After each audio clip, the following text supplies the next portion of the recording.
listen in on the recording. But again, we want to thank you.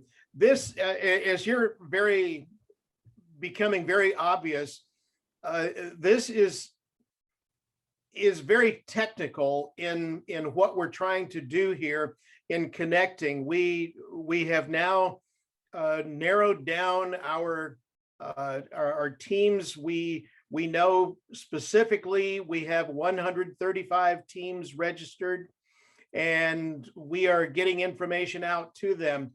And we are needing everyone's participation in this because it is so technical, and we have quite a number of technical folks way beyond my comprehension that are working on this. And I'm thankful that these folks have the knowledge and the wisdom how to put all of this together. Marilyn, Kisan, and I can't name all of the people because in each of your unions there are so many, but we have a team that is working on this from the division, and I thank them for that. But at the same time, it is not just a small group effort. It is requiring help from every one of your unions, from your conferences that are participating. And that's what this meeting is all about in trying to coordinate this. And it's not something we can do at the very last moment. It has to be done systematically and carefully so that our young people are going to end up with a wonderful experience.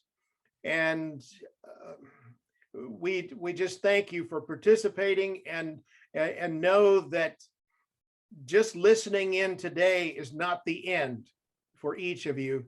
It is actually the beginning. So I'm going to turn this back over to Armando and the team, and we can go further from there. Thank you, Gene. Everybody, just letting you know this is recorded. And once again, my internet might be stable, but we have people that will continue. I'll try to come back if I drop or something happens. But this time, we have the agenda. If you open the chat, it has been dropped in there. And so you can see what we're trying to do ahead of time. And so we have a team, the team of Marilyn Boismeyer, or Boismeer, depend on you how you say it. Get it right, Armando. I say Maryland. That's it. We have Nadine Lashier. Once again, depends on how you want to say it. We have Key. You see, Key Song's name is so easy. Thank you. And then we also have Gene. If Miguel comes in, Miguel Torres is part of the team too, and Sherilyn O'Phil. I don't think she's going to be here. She might be here late, but this is the team. So Marilyn, the time is yours so that we can kind of keep going. All right. Well, thank you. I want to add my word of thanks to all of you for being here. You are vital to this process working. The technical team will not be successful if we don't have you guys with boots on the ground to help us out.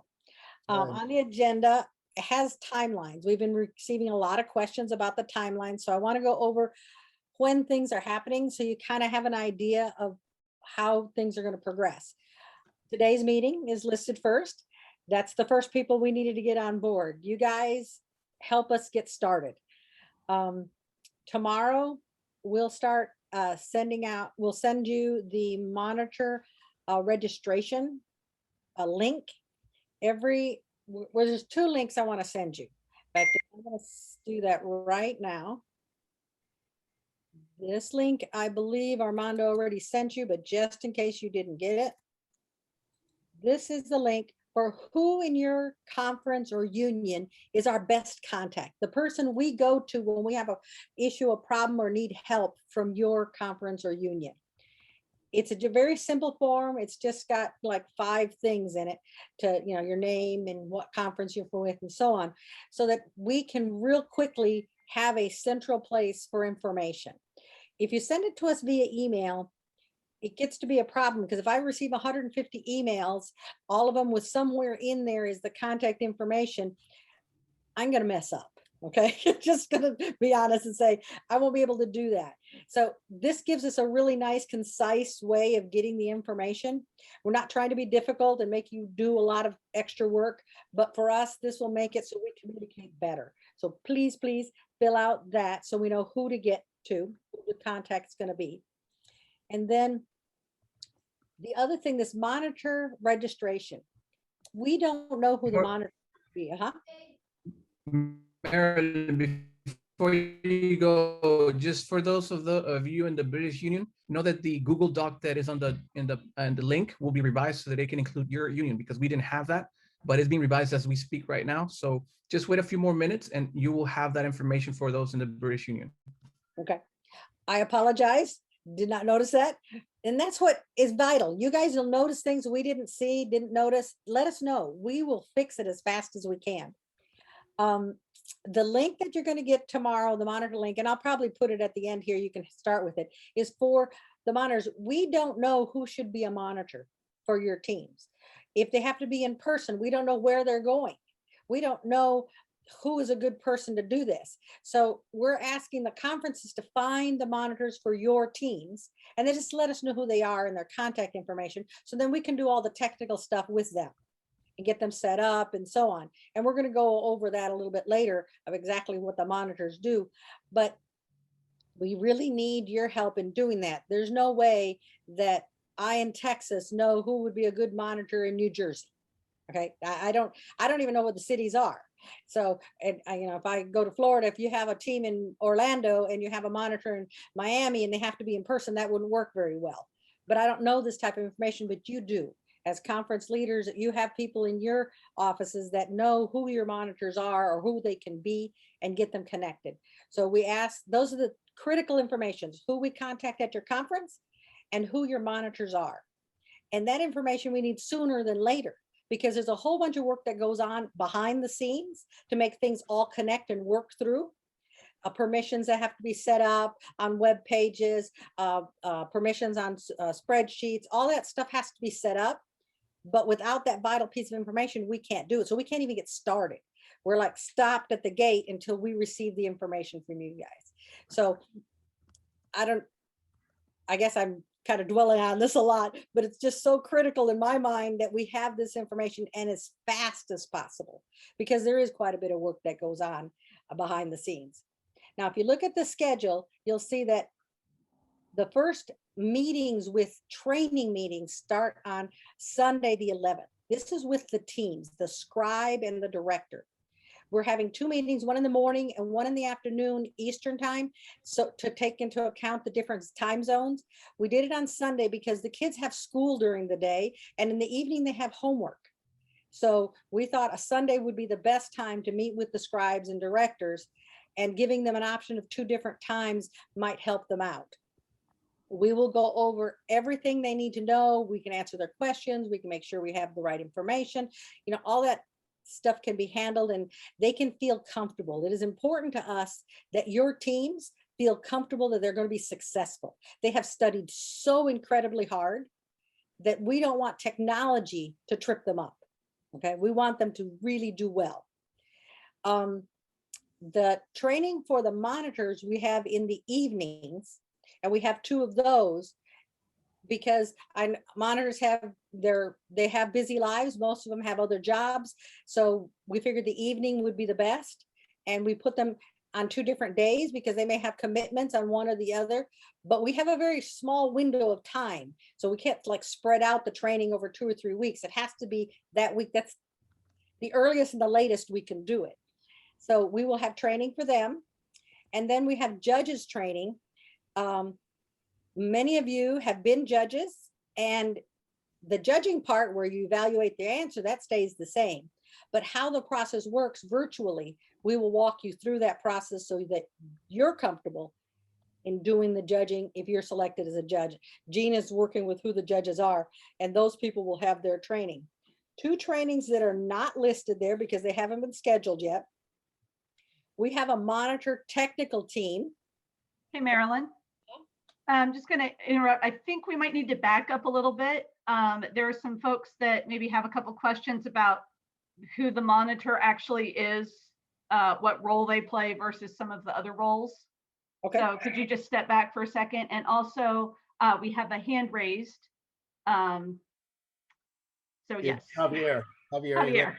I filled the form for the contact already, but now I have a question in my mind. I am going to be one of the monitors, and I put myself as the contact since I'm the coordinator in Southern California Conference. Now, will there be a conflict? no, If- that'll be fine. Just make sure you register on both. Okay, perfect. Questions on the monitor. The monitor is the person who's the advocate for the team and also verifying that the team is following the rules. So they're the person who is either in person if the teams are meeting together at a church, that's the person who's there, or if they're meeting virtually, they're joined into that team's group meeting. They help the kids make sure they're connected. They let us know if they've dropped off. They are backups to their answers, and I'll go over that in a little while.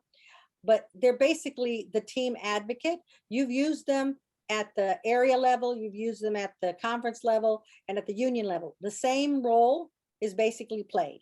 So that's who we need, that person who is with the team, either virtually or in person, who is the advocate for that team. Does that make sense? We also want to remind you that there needs to be a reasonably close contact with the monitor and the team. In other words, if they are there in person, they can't sit across the room and anticipate that they'll know or will get the answer from the other team. I'll go over that in a little bit about what their Okay. role is, but basically it's a person who's the advocate for the team. And for this, I'm going to leave it there and we'll cover it again later on in the meeting where I get more technical and some of our team members get more technical. There's 2 other meetings going to be set up. There's a monitor tech meeting, which we haven't scheduled yet. These are the people who are helping our tech team. And some of you have volunteered some tech people to help us because we can't do all of it. There's 135 teams. We're going to need a little bit of tech help. We'll ask you individually for that, and we'll set up a meeting probably on the 11th, because I'd like it to be before the general monitor meeting to have the tech monitor meeting. And then the judges have technical help also, and we'll do a training for that. So those have not been scheduled, but that's basically the timeline that we have for the run up to the event. Okay. So now what happens the weekend of the event? That's the next part of the agenda. You'll see there. Friday, we have a worship. Armando's going to talk about that. On Sabbath is when everything happens. And we're going to go through the different steps. Different ones of our team are going to talk about that and kind of give you a highlight of that weekend and what is actually happening. All right. So that's more or less gives you a pre-event timeline. Is that making sense to everybody? I have a question. Yeah. Okay. We have to provide the monitors for every team we bring to the PBE, right? Sure. But not judges, not judges. We're not in charge of the judges. No, Jean will take care of getting the judges. Okay. Yeah. Okay, thank you. All right. So if we don't have any more questions there, the next thing up is Armando. You want to talk about the Marilyn, Yes. yeah, before you move, as we talk about the monitors, and you mentioned it once again, you may have different people. Just remember this is key. You may have different people in different houses, and the scribe is the one that is typing, but you may have people in different houses. They're not coming together. Did we talk about that situation, Marilyn? I did not hear it. Maybe I missed it, but Yeah, no, I did not cover it here. When we talk about a little bit later, I'm going to talk a little bit more about monitors and how they check in and what we need from them, because it's got more information than that. I just want to kind of give a highlight overview. And okay. the unions and conferences, their responsibility as far as who to find. We'll do the training of the monitor of what they need to actually do, where they need to sit, how they, we'll do that training. And I kind of go over highlights on that later. But most for the union conference level, we need you to find us the people. That's the critical. We need to find the people to start with, and then we'll take care of the rest.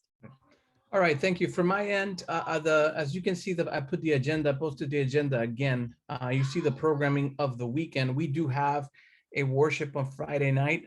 We have a special speaker in the name of Pedro Perez. You might know him. He's from Florida Conference, and so he'll be speaking that night. And on Sabbath morning, as you can see, the programming starts at 10:30 for the worship. We have 1 hour trying to utilize that. It's not going to be boring. We're trying to make it interesting, production program and everything. So by the time we start at 11:30, we'll be on our way, and we hope to be finishing at around 4 p.m. depending on the testing and everything else. But know that the worship is going to be intentional. Everything is intentional. We're trying to be pinpointed to what we need to do. It is very tough to do online for 4 hours. So we're trying to make it as doable as possible. Now, the Friday night program, thank you, Key, for that, will be shown on NAD PBE for sure, nadpbe.org. And also it will be streamlined also to a YouTube platform. And I think on Facebook, if we can do it. So it's going to be on 3 different platforms, but the main one is, the one that has a chat under for the NAD PBE, that will be there, nadpbe.org. Now on Sabbath morning, that's where the worship happens on NAD PBE too. Same thing. So you want to share this with your people, with people who want to, be attentive to the programming and PBE. Just share with them the page, and we'll be on our way. So I don't know if there's any questions about that. We have a magnificent group of leaders like Pastor Manny Cruz and a couple of friends that are doing the program in the morning on Sabbath morning. And so it's going to be fun. If you know Pastor Manny, it's going to be very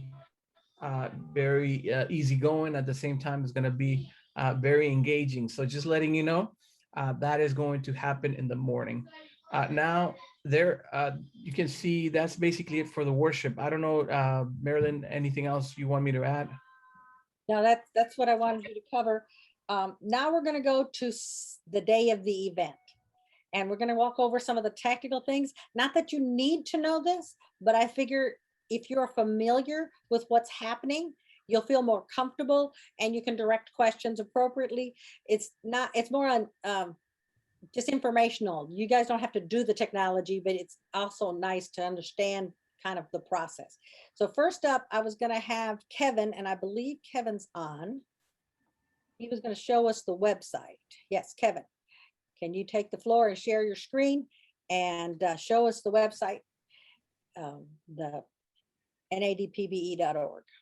Yeah, so just to preface everything, there's going to be access for the monitors, there's going to be access for the judges, and there's going to be access for teams. And based on the information that's given to me, will be assigned the role, one of those 3. So when you log in, you have access to only your area. So you might be able to click on the page for the teams, but you probably won't see any information on there. So if you're a monitor, you have access to the monitors page. So I don't have the pages set up, but I'll show you where you would go just to click on for right now. Shameless plug. I got the live youth rally happening next weekend, guys. Next weekend, it's happening online. So let's see here. All right, so you're basically here. Everybody can see the screen, is that correct? Yeah. Everybody good? Okay. So just immediately underneath the banner, there's the division team access. You can see it says link disabled. Then you have division monitor access and division judge access. So that will lead you to the specific page that will allow you to see. You'll click on it and you'll log in. It'll ask you for login credentials. What's going to happen here is that Marilyn's going to give me your first name, last name, email address, and I'm going to create some random passwords. And you're supposed to, the way you'll get the information is once I import it, you'll get your login credentials. And so you can log in. Whether or not the page will be completely finished is dependent on if I have all the information at the time you log in. So I might wait to import these until Wednesday. I think that'll be probably best case scenario here. Okay, so we have those three links, but also at the testing levels menu, there's a division testing access menu, and then you see the same links that are there. Okay, and on the internal pages, you'll see if you're looking at desktop view, you'll see these three links right here. And it's really that simple. And then if it's on mobile view, it'll be pushed down below the content. So that's basically what you need to know. And if for some reason, if for some reason you do not see your login credentials, please look in your spam folder. It has a habit of going in there if you haven't received an email from the address before. So look at the spam folder. But the other thing is that you can reset your password using the email address that was given. So if all else fails, and on Friday you're like, I still don't see the email, if you provided your email address to Marilyn or the team, however they captured it,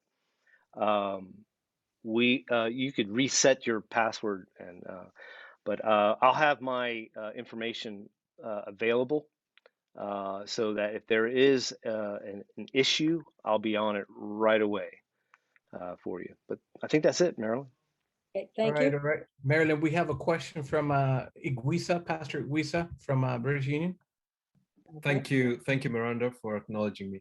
Yeah, just a question, because I noticed because of the way this program is going to be set up, there is a lot of access required. Now, I was looking at, for example, as conference directors, I have under me my PBE coordinators. That is the person I would like to put as the contact person.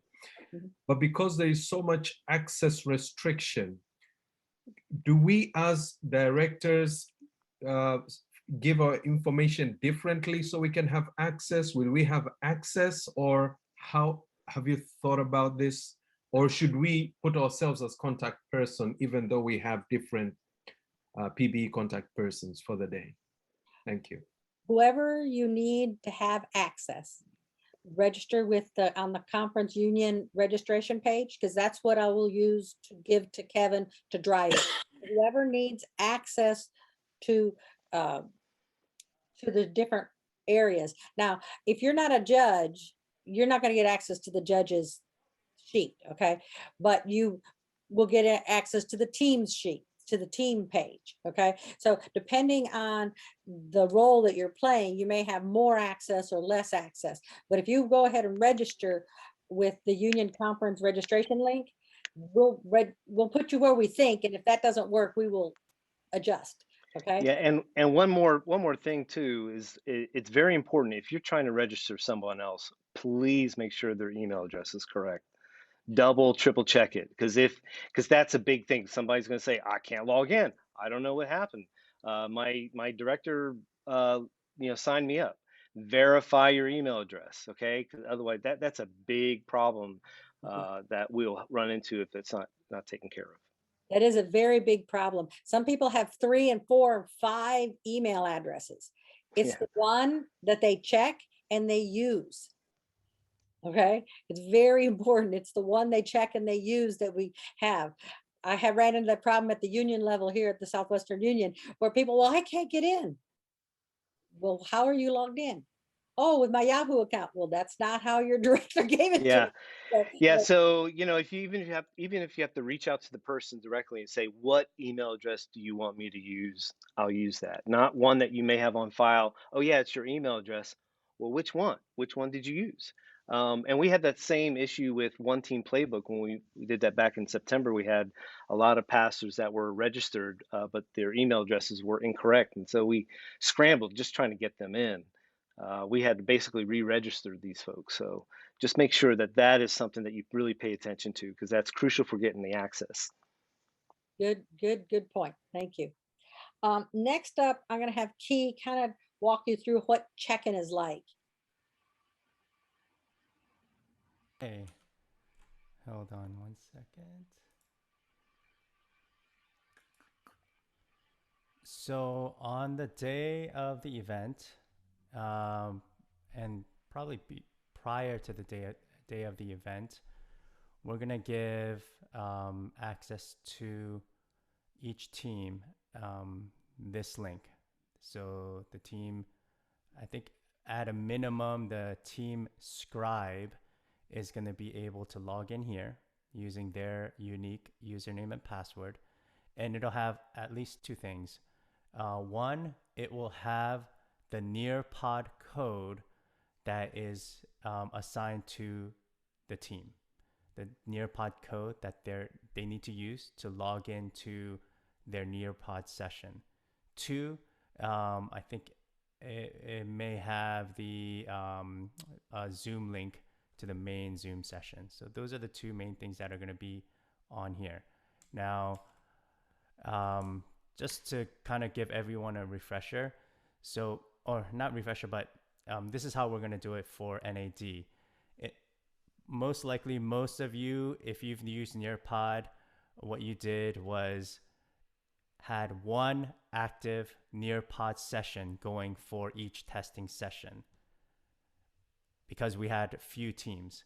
We're going to have, as Marilyn said, I think up to 140 teams. I think it's very close to 140 teams this time. So to make it a little bit less chaotic and a little bit more manageable, what we're going to do for the NAD testing is essentially we're going to have up to 5 Nearpod sessions running concurrently. So that means that there's going to be 5 unique codes given. We're going to pre-assign each team to one of the 5 sessions, but it's going to be 5 different sessions. So that's the first critical piece is not everybody's going to have the same Nearpod session code. It's going to be one of 5, up to 5. That's one. Number 2, you'll see here that this is the login screen for the scribe.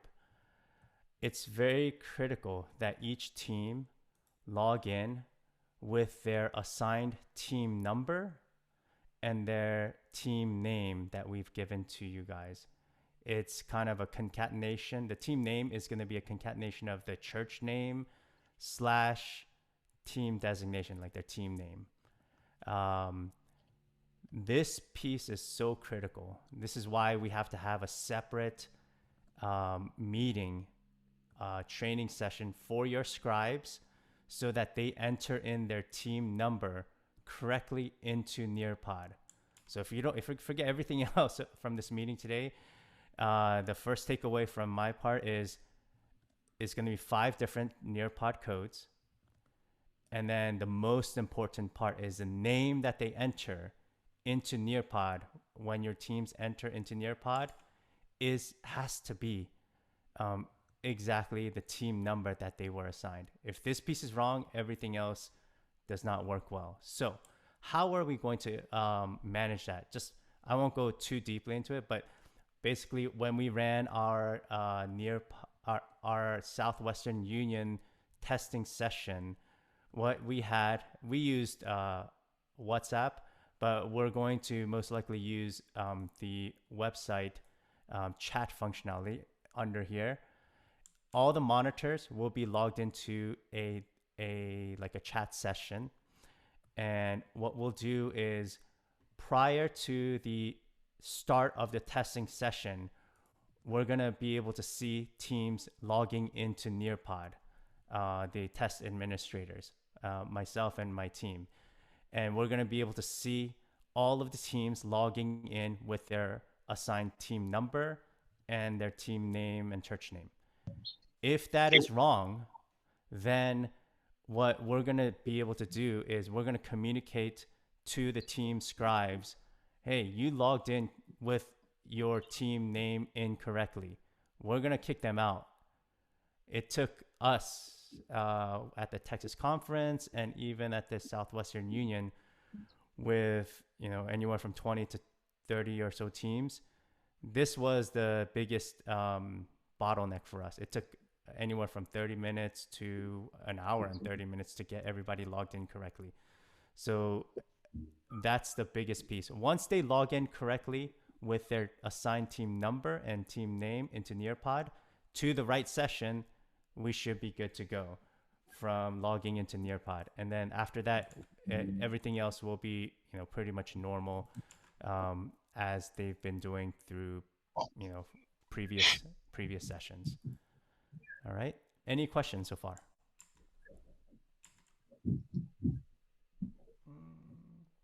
Okay.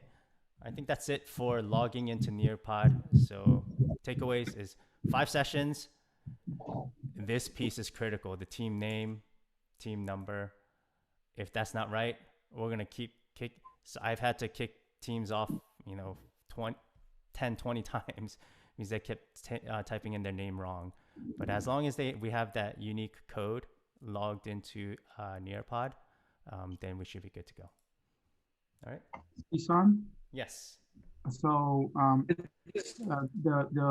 the scribes will describe Everybody, I'm having a hard time hearing. I'm sorry, no, that wasn't me. That was someone else talking.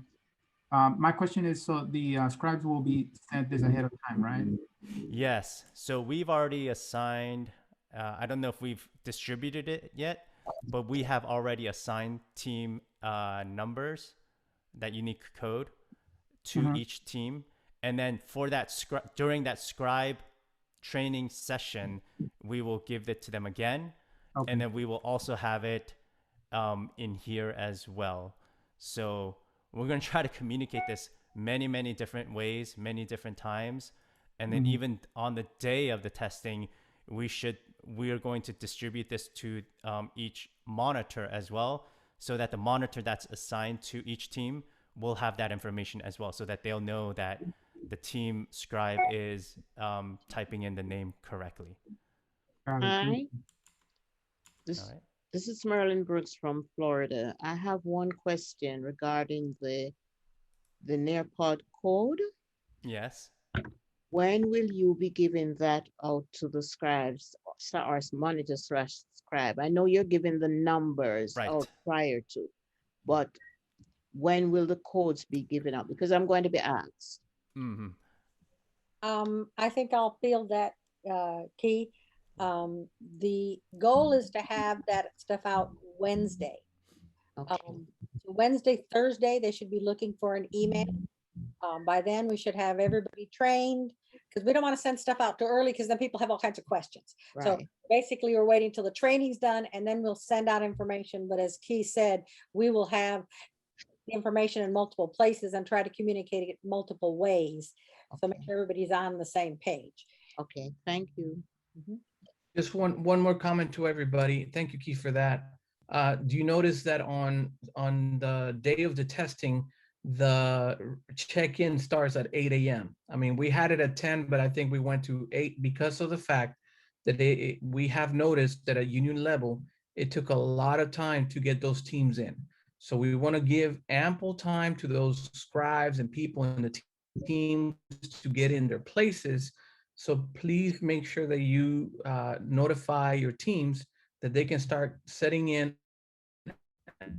at 8 a.m. in the morning on that Sabbath. I mean, they don't have to be, but at least the person who's logging in and making sure that they will be okay, they can start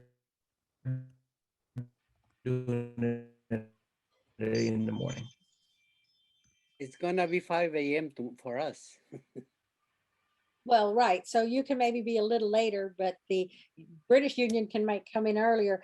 We wanted a large window because of the time zone differences and because of the complexity. So those who are in the East start in, and those in the West come a little later. That'll be easier for us because we'll manage them as we go. But giving a big window, what we don't want is everybody say, oh, the testing doesn't start till noon. I'll do it at oh, at 11:55. That would be a problem. So we wanted to have a big enough window to let everybody in. So Marilyn, you're saying that they can register during the worship service time if they need to? Because like, we're at 6 o'clock in the morning here in the mountain time zone, and Hawaii is at 2 o'clock in the morning.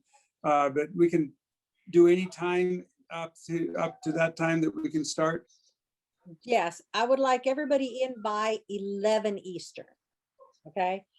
That 11:30 would be, because we want to handle the problems. So yeah, they can, yeah, I know for mountain time and West Coast, you guys are going to want it a little later because the kids aren't going to be up at 5 in the morning, right? You don't want to have to get them up that early. So if we could have the East Coast do theirs, and then we'll continue. The tech team will continue to work with people up until testing to the preliminary start. Okay. What time does the test start? The church service starts at 10:30, and 11:30 is when the PBE program itself starts, the actual preliminaries, the rules, all that kind of stuff. So 11:30 Eastern time. We anticipate the testing itself to begin pretty close to 12 o'clock. Right. Eastern time. Eastern time. Yeah. Eastern time.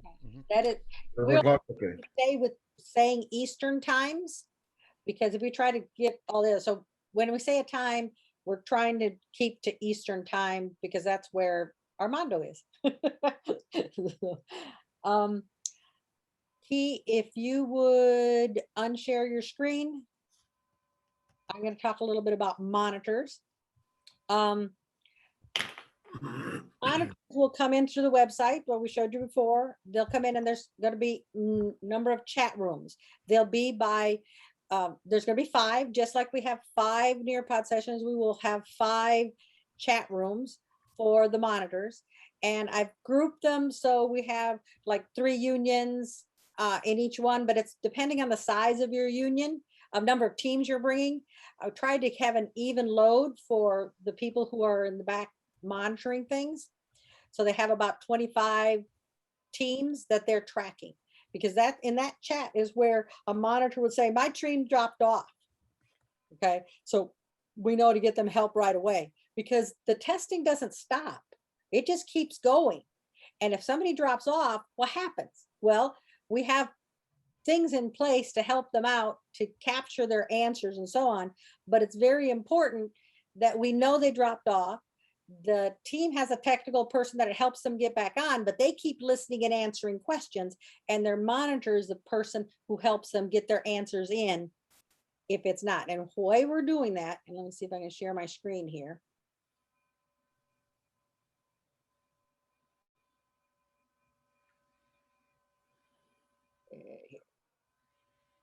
Can you guys see that screen?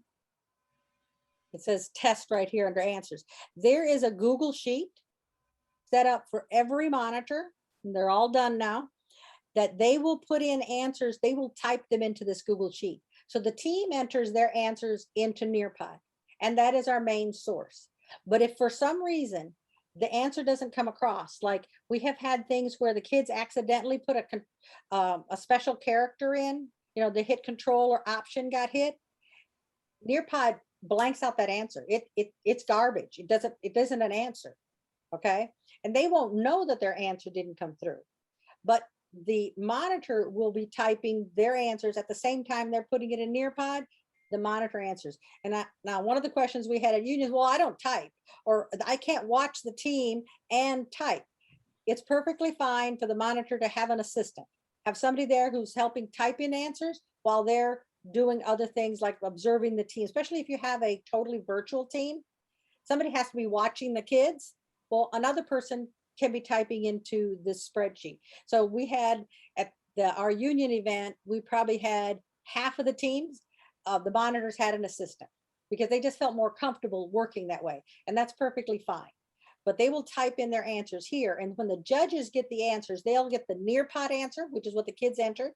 And then they'll have this as backup, so that they will have the best possible outcome for the kids. Because the point is to get the answers from the Pathfinders. We want them to be successful. So we have this dual system that the monitor will be entering here and the kids will be entering their pod. So the assumption is both won't go down at the same time. Because we know with 135, 140 teams, we will have people dropping off and on. It just is the nature of the internet. People's connections go down, something happens. We do not want the kids to suffer because their technology had an issue. So that's why we're doing this two pieces of entry. Okay, Marlene. Yes. May I ask a question? Mhm. So in Florida, we did it just like you're explaining here. The only thing is that we have what we call 2 of our officially appointed volunteers in the room. We do virtual, so we have 3, no more than 2 teams in one location, no more than 3 teams, no less than 2 in one location. So we have watching making sure everything goes well, 2 of our OAVs in the room. The monitors concentrate only on what the scribe is putting into the near pod. Mm-hmm. My question to you is, what will the monitor do with these backup answers when they're done with it? They don't need to do anything. These are all automated. So once they type in, it automates all the way through. We've connected the pieces. So you need to worry about typing it. That's great. Okay, thank you. So I was asked earlier about the role of the monitor, kind of the advocate for the team. So making sure we get their answers. They're supervising that the kids are being honest and that the functionality is there. And if you're virtual, there are rules which have been published about, the kids, you have to see them from the waist up, their hands have to be visible at all times, that kind of information, which I'm assuming all of you are familiar with because you've already run area, conference, and union. So I don't want to go into details on that. So that role doesn't change. There's just a little technology difference than maybe what you did at your union or conference level, because we design things. We've learned along the way. At each level, the tech team has learned from the area, the conference, and smoothed out our process. And the goal is to make this as easy for the kids and for the monitors as possible and the judges, but make it as comprehensive as we can.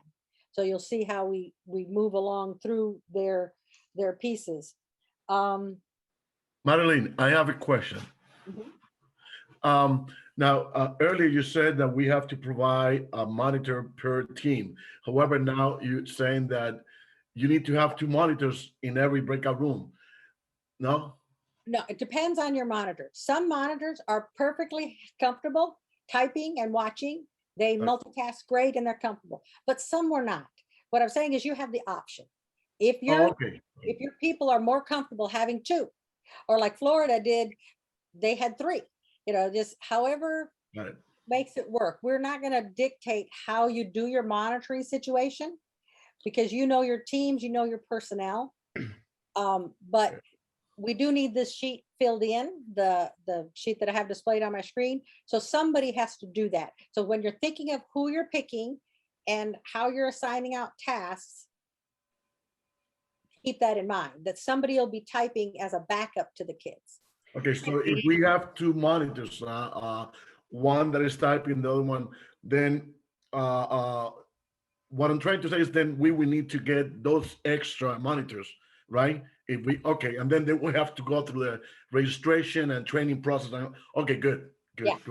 Thank you. And I think 2 things that I would just point out there, it should be obvious, but that assistant should not come from the team that they are monitoring. The monitor needs to bring that person with them.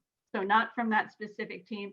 And then also make sure that we have 1 monitor point of contact to go to the technical team. So if you're going to have multiple people, then make sure there's 1 who we know is the primary point of contact for us, so that they're to try to lessen any confusion. Right. And then I have a question. Can you hear me? Yes. I understand what'll happen if they can't get their answers in. This is a backup. That's good. What happens if they can't hear the questions? If that part loses? Okay. It will be live streamed on the website.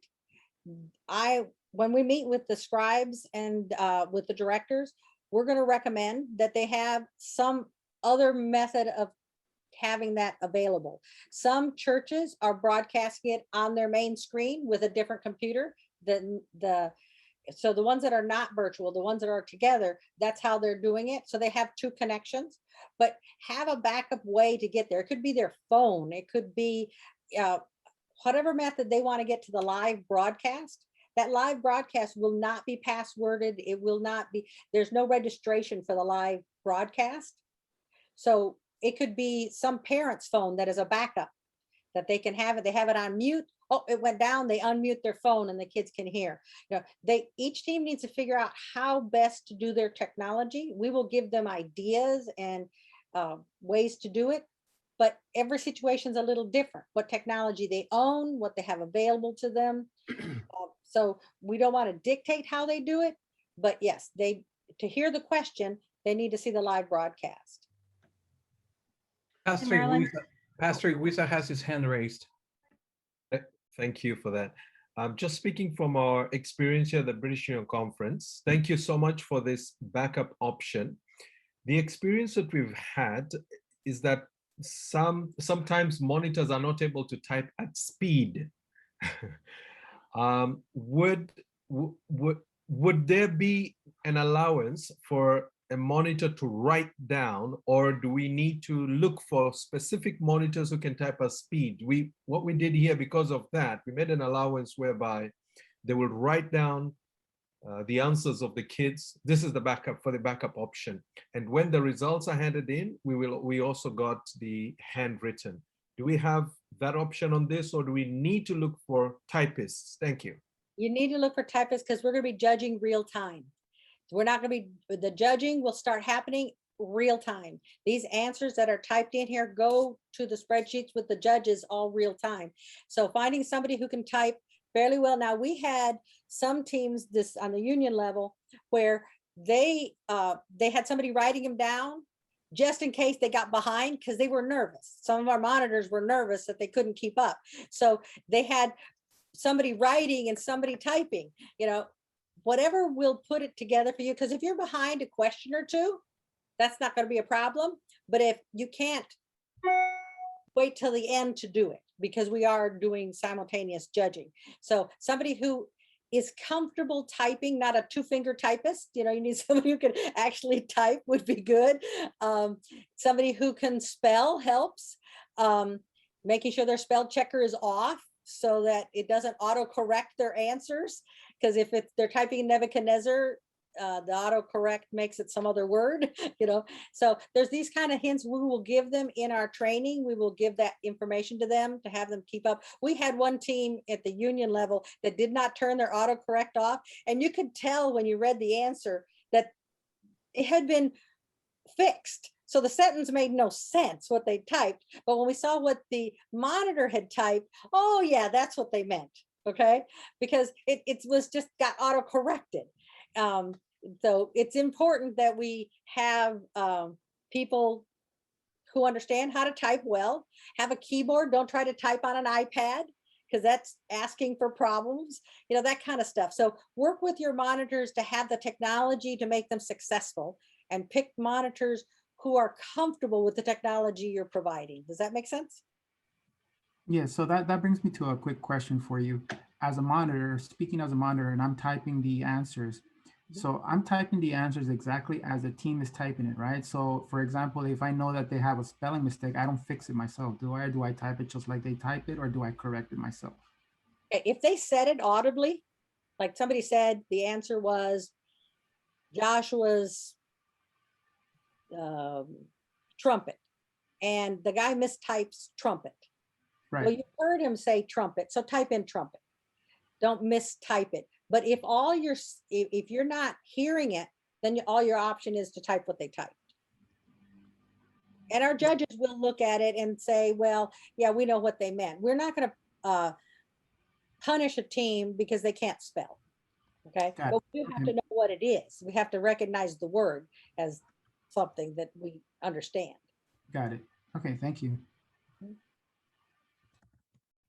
All right, any more questions on monitors? Because then we're going to go to judges. Well, I raised my hand, so I'm gonna speak up. Okay. In the union level, the monitor provided the audio for the teams, Mhm. 2 different Zoom sessions. Do we have to worry about that, or the audio is gonna be available somewhere? You should provide the audio the same way you did the union. The teams that are all virtual, keep them working the same way as they always worked. Don't, we're trying to change as little of the technology for the teams as we can because they understand it. They know how it works. So yeah, let's keep them as stable as we can. So we're gonna log on to their Zoom where they're gonna be taking the test, and we're gonna be in the breakout room for the monitors too. Right, if that's how your union chose to do it. Every union did it slightly different, but keep the same methodology with the team that are virtual that you've been using. Okay, thank you. Sorry, did you guys mention that the monitors will need to be typing the answers? The monitor or somebody who's helping the monitor needs to type the answers in that sheet I showed you. Want me to share? Oh, okay. Yeah. So that's our backup. Also, so that means if they need to hear, that means you would allow for the team to have, or the monitor, whoever is providing the sound, the YouTube, because it's going to be live streaming through YouTube, right? Yeah. So probably the sound through there will be much, much better than having it through a mobile device. No. Or through a computer. No, it's No. I think we've had other conferences or unions try to use the live stream as the audio, but it doesn't work because there is a relatively significant delay. So it could be 30-second delay or a minute delay, and it'll completely throw it off. So the only audio that you can use is the audio that's coming from the actual main Zoom session. That's the main audio you should be using. The one on the website. That live stream. Yes. The test reader. Yeah, right. Yeah. Okay, I'm going to give the floor to Sherilyn. We can always come back for more questions, and she's going to talk about judging. Before we do that, sorry to take us back, I'm still a little bit confused between the monitors and the other person who might be helping. So are we saying that we have an option of having, in quotation marks, a scorekeeper on the side who will be doing the recording of the answers, and the monitor will just concentrate on asking questions and monitoring? Yeah, don't call them scorekeepers because that confuses people. We found that it's very important the words we use. So the assistant to the monitor who will be entering in the answers, that can be their task if they want to do it. The monitor feels that they need help, there's the option of having an assistant to do the typing for them. Got you. Thank you.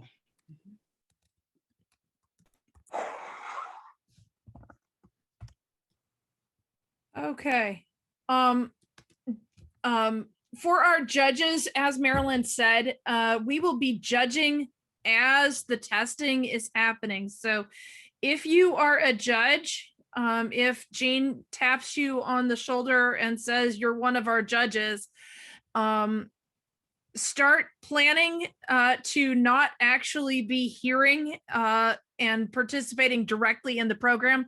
Much like we had at our last in-person event, we had our judges in that back room and you guys were kind of isolated in relation to the test itself. It's very similar, only it's virtual instead of a real live room. Our judges will be divided into teams of 2. Each team of 2 will also have a tech person. Key, do you have that judge sheet? I think I saw it on your screen. Would you mind sharing that? No problem.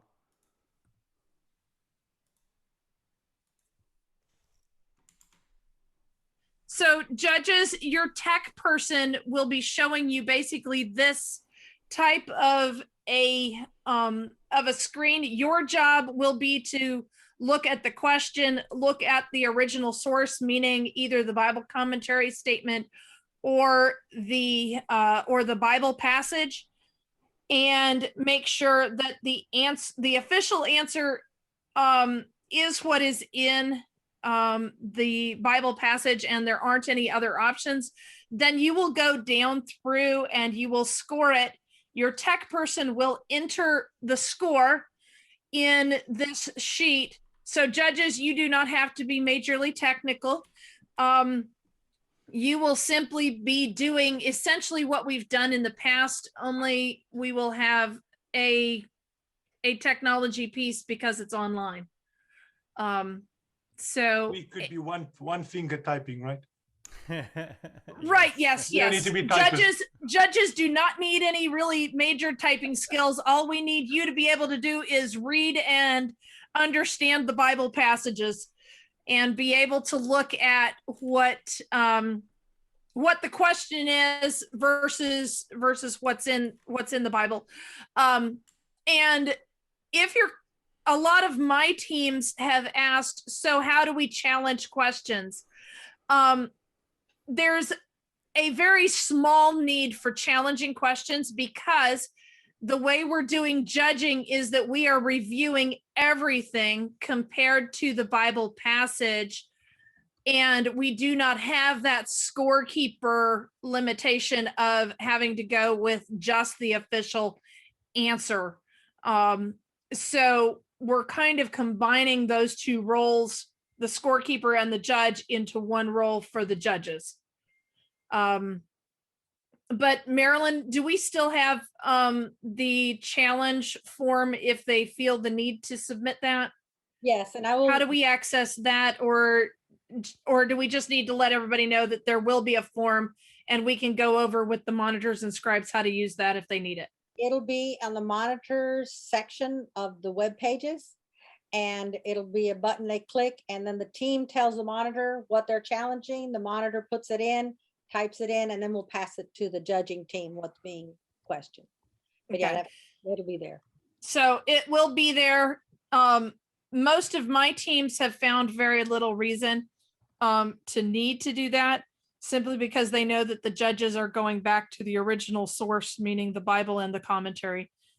But there will be a place for them to access that material. Once the teams, the judges have gone through their answers, they'll simply be waiting for the next round to come to them from the inside technical team, and we'll just simply cycle through and be a little behind live, but we will be judging as we go. So the majorly important piece for our judges will be our monitors doing that typing, because if they aren't doing that typing and something happens to their team's connection, we're going to be without answers to judge, and we would rather make sure that we can continue through the entire process and be able to score them as we go. That's all I've got. Marilyn. I have a question. Sure thing. Okay. In the past, I know one of these meetings you said that, the NAD have said that will be no questions challenge, but now you are saying that will be a form for that. Now, we've been saying in our area conference on Unity, there will be no questions challenge. So you guys gonna have to explain Sure. this to the teams. Okay. Okay. Eli, here's how I'm going to answer that. There is very little need for the teams to challenge it, but we have some teams that are very aggressive with their, and they are not comfortable unless they are able to challenge it. So that's why the form is there. It's because teams have felt the need to submit a challenge whether they need to or not. No, I understand that. No, I'm just saying that I just don't want my union teams to say, wait a minute, you are able to challenge. How come you did not allow us to challenge at the, right? So that's well, what I'm saying. in our scribe and monitor training, we'll go through that in detail about why there's the option and why they haven't had the option at their other levels. And it's basically because there really isn't a major need for this, but we've got teams that are really struggling with not having it. Thank you. Thank you. That's Yeah. great. Thanks. All right, our hour is about up. We have a couple more things, if you want to hang on with us, that we want to cover. The next section is what happens behind the scenes. I don't know if you guys are even interested in what happens behind the scenes and how this process goes through seamlessly or not. We can go in a lot of detail or not. I don't think it's important to do a lot of detail on it. Key, I think you and I were going to do this. Miguel is unable to do it for us. So the Nearpod answers, leave this sheet up because this is a great place to look at it. The Nearpod answers you will see on your screen, like under question 1, the kids' answers are put into that section that there for the judges to see. The monitor's answers will be put in under the monitor so the judge can see them both and can get can get the two answers in case they can't read one. The thing that happens most often is those special characters where an answer is messed up. Somebody asked in the chat, what if they have no answer? It'll come through as blank. And if it's blank for the monitor and blank in the Nearpod, we're going to assume they didn't answer that question. But we do have the chat. So if the monitor falls off or the team falls off, we will know that they had a problem. So we will flag them as ones to go back and check. We have a group of people who are just trying to make sure that we have all the answers that we can. But all of this flows into here. The judges put in their points. We make sure it's complete, and those automatically go into that fabulous spreadsheet you saw before that Miguel did, where the teams and that one there, that sheet here gets populated all the way through. If a question is challenged, it will be, we had like this last one we did at Union, we had one team challenge one question. So we reviewed that. We gave it to the judges of what the kids had said. The judges made the evaluation from there. So we will pass, if there are any challenges, to the judges, but they're the ultimate arbitrator of what is happening. And then all the numbers get put in here and in an automated fashion. All these sheets are automated. So if we get the kids logged in properly, the monitor logged in properly, everything should move pretty quickly, pretty smoothly. That's sort of what the tech team wants to do. The philosophy for a tech team is you should know, we should be invisible. Everything should just work for you. And so that is our goal, to make this as seamless as possible. But to do that, we need your help. So I hope that gives you kind of an overview of what the technology behind the scenes are. If you want to know more about it, contact us separately. I don't want to take meeting time to do that. So that's kind of where I'm at right now. I think in the agenda, that was it. We have a closing ceremony. Jean, did you want to address that at all?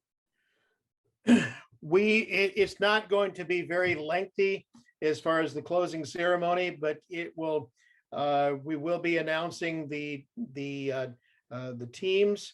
What we would like to do is have all of the teams send in a team picture as soon as possible so that we can start assembling it, so that when we announce the team, then everyone can see who was on the team.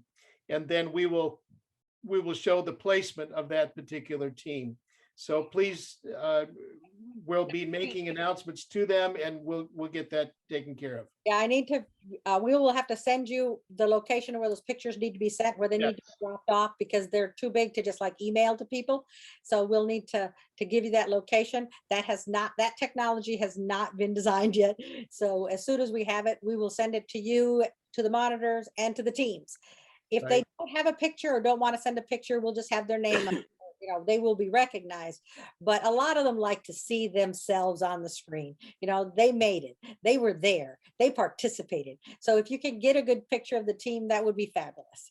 Javier has a question. Yes. Yes, a screenshot is available. I mean, it's acceptable. Sure. If they want to do their Zoom screenshot, that's great. I think for our level, we did 2 screenshots and then the rest of them sent teams. Some of the teams that were virtual, they had a picture from before, like when they done something before, or they sent their team. They didn't send their team, they sent their whole club. Whatever picture they would like displayed.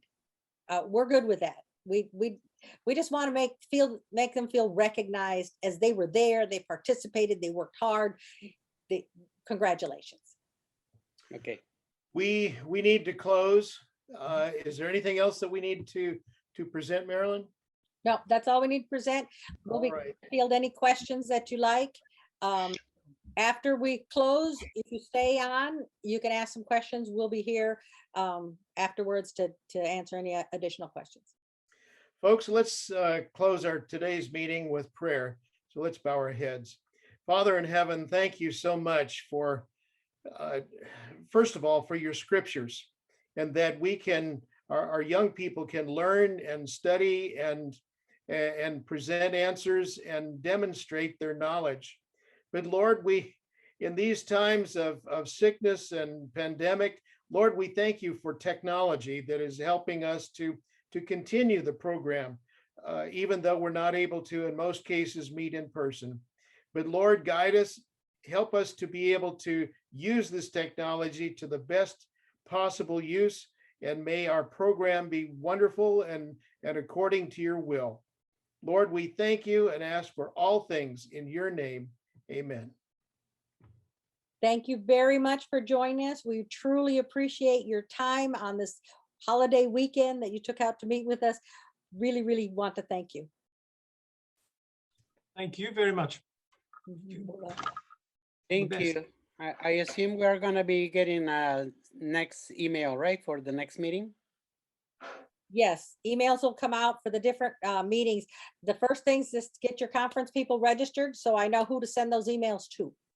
That video, the video link for today's training will be sent tonight. It's going to be a video link, so I'll send it to you through the email list that we have, and also if you already signed in the URL that we gave you, if you put the name, that will get to that person too. Okay, I have a question. Good evening. This is from Greater New York. I have a question for Marilyn. Can we stop for just a moment and let everyone know, if this concludes this meeting, but if you have questions, you're welcome to stay. Right. Yeah, you can go off if you want. Go ahead. Go ahead. Okay, I can go ahead? Yes. Yeah, go ahead. Thank you, Pastor. So I am the PB person for the conference, and everything is being sent now to my youth director. If he wants me to receive it, because he's asked me to represent, that's why I'm here. That's why he sent me the information. So if he wants me to get the information along with him, does he have to give you permission to put my name on the list or something like that? He just needs to register you. Okay. Then the conference registration. Anybody who gets registered, we send information to. We don't want to exclude anybody, but we don't want to spam people either. So anybody who wants information. Okay. All right. Thank you. Marilyn? Yes. This is Marilyn Brooks again. First, I need to make an apology about my ignorance. And maybe I led you wrong into the virtual, because I'm sorry, I'm not technology savvy. So please, because I thought virtual was the teams together, and apparently that's not what it is. Can you explain that to me? That's the first thing. Yeah, that's a very good question. Technology is very difficult sometimes. What we meet in person, the team is together, like at the church, but they are connected virtually to us, but the team is together. We call that in person. If we have a team that is virtual, they're in their homes and they're in some kind of a meeting room, either a Zoom breakout room, or they're in Google Meets, or however they're doing it, that we call virtual. And then we have a group of people that are hybrid. They have 3 or 4 members at the church, but 2 couldn't come and they're being virtual. So we have 3 types of teams. The in-person connecting to us virtually, the totally virtual, they're in there some kind of a meeting space and connecting to us virtual, and the hybrid, which is a mixture of the 2. Does that help? Yes, and I need to correct myself then, because when you asked me virtual or what, I said virtual, but it's in person. We have no more than 3 teams meeting in one location throughout Florida. So are you telling me that for the Florida conference, I need to go to your registrations and change them to be in person and not virtual?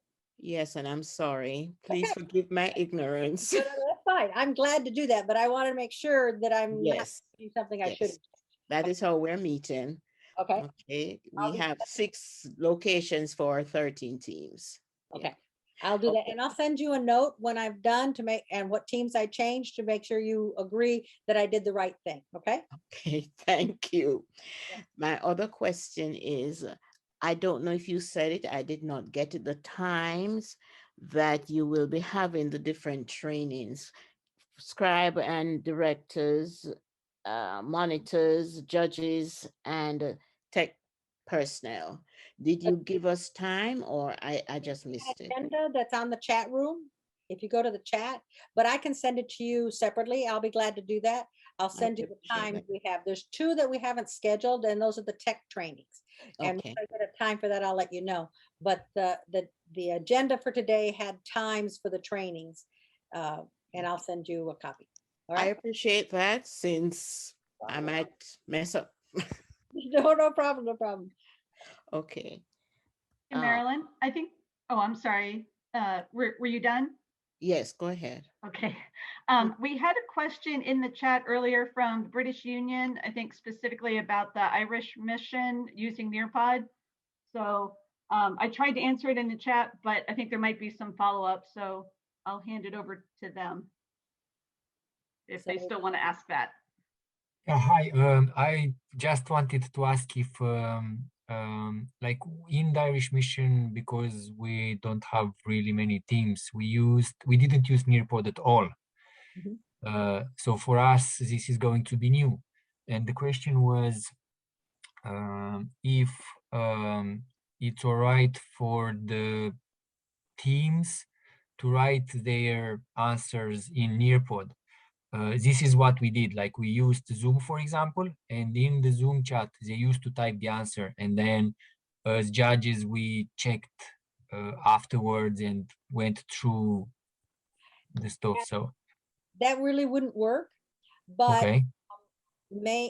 Offline, contact me. Maybe we can do some training for them or help you get them so they can do Nearpod. If they've never seen Nearpod, maybe we can hook them up with somebody to help them with training. We do need them in Nearpod. So contact us separately and we'll try to work with you. Your time difference might be challenging, but we'll figure something out. And we will work something out as well. Like, I mean, sacrifices. Marilyn, we could help too, because the SEC, we've used it from area level, Nearpod, South England Conference. So we could help with our neighbor in Ireland. All right, so maybe Cliff, then Nearpod as well. So then maybe I'll take, I'll work with Cliff, and then it will be easier for. Yeah. Okay, but if you need any help or something along the way, make sure you contact us and we'll be glad to help. Thank you very much. Really appreciate it. Hey, I'm thinking about the British Union, and the trainings are sometimes at unmeasurable times for them. So we may have to kind of powwow to help them out, either the recording or have a special training for them. We'll talk about that. British Union, we'll make sure that you have the training you need and the questions and people to answer those questions in time. So just letting you know, because I know that some of the trainings are going to be very late or early in the morning for you. Right. So maybe, yeah, we'll get together because, yeah, they have to work with some of the volunteers' schedules, and all of us have daytime jobs, so it makes it more challenging. But maybe you guys see the recording and then we'll answer questions or something like that. But yeah, we'll work something out with Armando.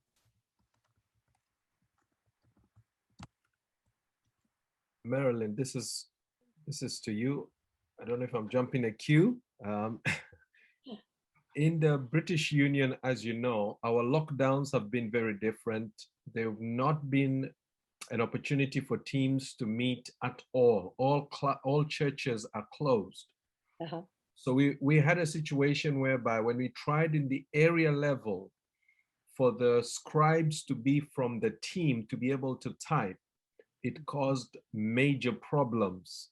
So what we did, we came up with another plan where we asked the monitors instead to do, so we've got 2 monitors. So the monitors, unless the team is very competent with typing, all the answers on the Neopod were done by the monitor, and then there was another monitor as well to do a backup. So the children would decide the answer, they would tell the monitor would type onto Neopod. Because when we did it the first time, it was somewhere crashing out because every child is practically on virtual.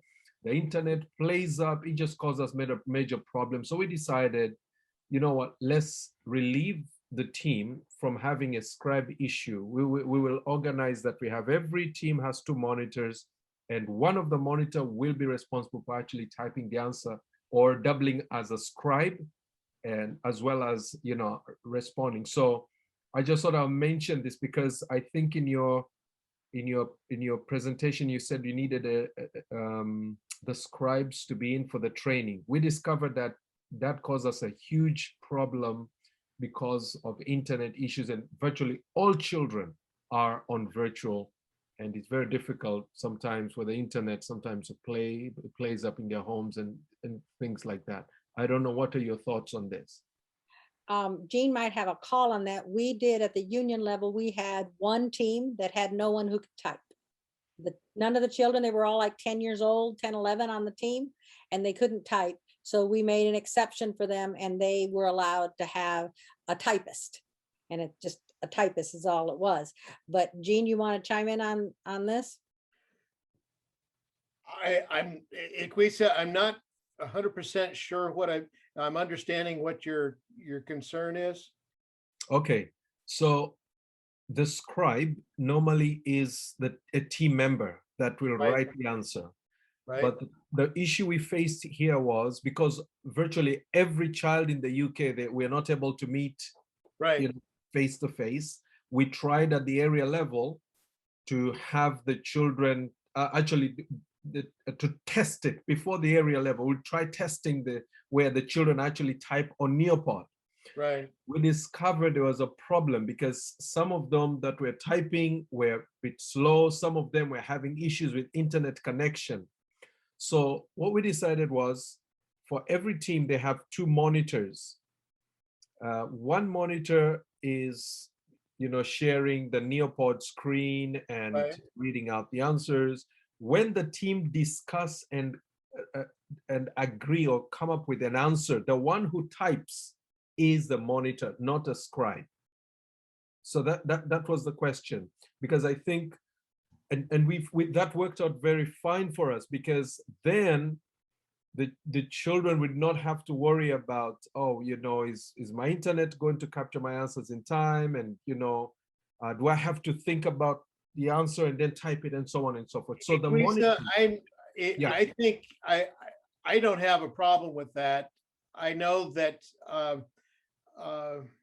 it needs to be very clear that that person needs to be silent, and that they are typing in what is being given to them by the young person. I would like to add one more thing. So I think we ran into similar situation as you guys.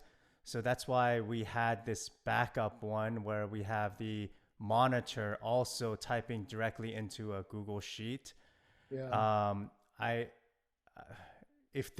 The challenge I'm having is if they're doing that, if the monitor's entering in the answers into a Google Sheet, and they're also responsible for typing in the answers into Nearpod, I don't know if they're going to be able to do both at the same time. So I would think that the scribes still, their role is to enter in the answers into Nearpod, but as the backup, the monitor types the team's answer into a Google Sheet. Then you can have both, if that makes sense. Yeah, just to answer that, because we had 2 monitors per team, the other monitor was the one that was backing up the answers. So this other monitor would only read, they would not comment on anything. When the children have agreed to the answer, then they would enter that answer. Then the other monitor was monitoring the children, making sure that the standards are kept, but they would write a backup. That's what we did. Yeah. Okay. The only concern is that the team is comfortable that what they said, the last thing they agreed was what was really typed.